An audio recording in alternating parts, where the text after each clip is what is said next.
They got up to like 40% of the internet IPv6, and now it's stuck there.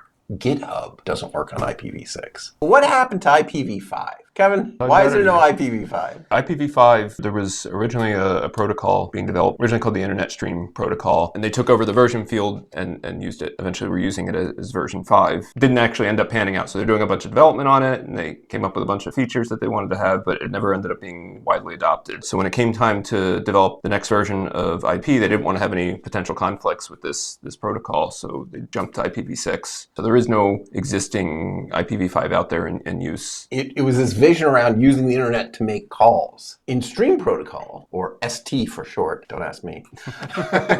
And so you would connect and say, I am calling this computer now. And all the routers between you and it would set up for a call to be ready to lightning fast move your packet onto them. And they would dedicate bandwidth, so you know you had enough bandwidth. I'm calling this IP address on this port, blah, blah, blah, to make this call. That'll be 50 kilobits or whatever. You don't need to send all that info in every packet. The headers could be really small. And so calls were much better than they are on today's internet, right? There have been a number of attempts to replace TCP with a better protocol, but it never works because the routers don't know how to move it, and they've got all this special code to make TCP work. So now when people are trying to replace TCP, like Google with their QUIC, right, HTTP 3, they just build on top of UDP. They just take an existing protocol that works. Even though it's less efficient, you have an extra layer of headers.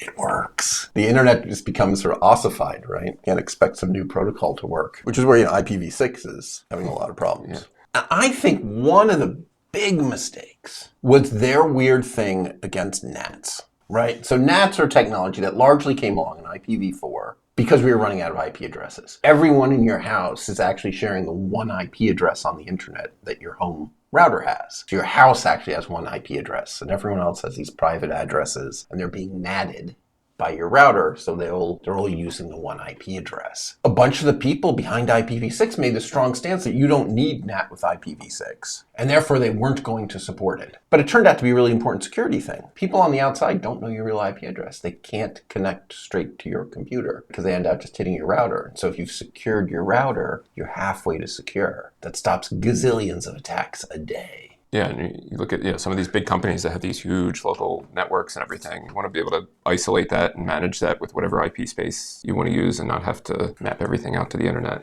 But my experience is it's a pain trying to get them to work. The times that I've tried to set up like a NAT for my local network at home, it just hasn't worked. I feel like it was a huge self-inflicted wound, right? IPv6 is IPv4, but with bigger addresses. What about IPv1 through 3? What happened to them? There never were officially IPv1, 2, and 3 versions. Originally, IP and TCP were combined. So the original versions, TCP versions 1, 2, and 3, trying to combine the functionality that IP and TCP had. And when they got around to version 3, they were saying, we need to split these apart, that we want to have separate layers and separate protocols. There was an IPv3 very briefly, and then they made some improvements to that and made IPv4, and that was the one that was mainly adopted. Yeah, so 1 and 2 never got implemented. 1 and 2 were just papers that got written, and people critiqued them and discussed them and suggested improvements and stuff, but no one ever actually programmed them. But yeah, so in 3, they started splitting the headers. And there were comments on the outer header, the internet header. Why did they make IPv4 addresses only 32-bit? Vinton Cerf, at one point, he was the lead guy on the internet project from ARPA. And he said he was so sick that everyone had just spent the last year arguing about this stupid thing, that he just said, we are building a prototype. Right? As I said, IPv1, IPv2 never got even made. He said, we're going to build something. We're going to do an experiment. We're going to see if any of this works. So for now, I'm picking 32. Well, they built it. It worked great. And then it just took off. And at that point, everyone was like, oh my God, no, all 20 computers already have it coded up with the 32-bit addresses. It's too late to change it.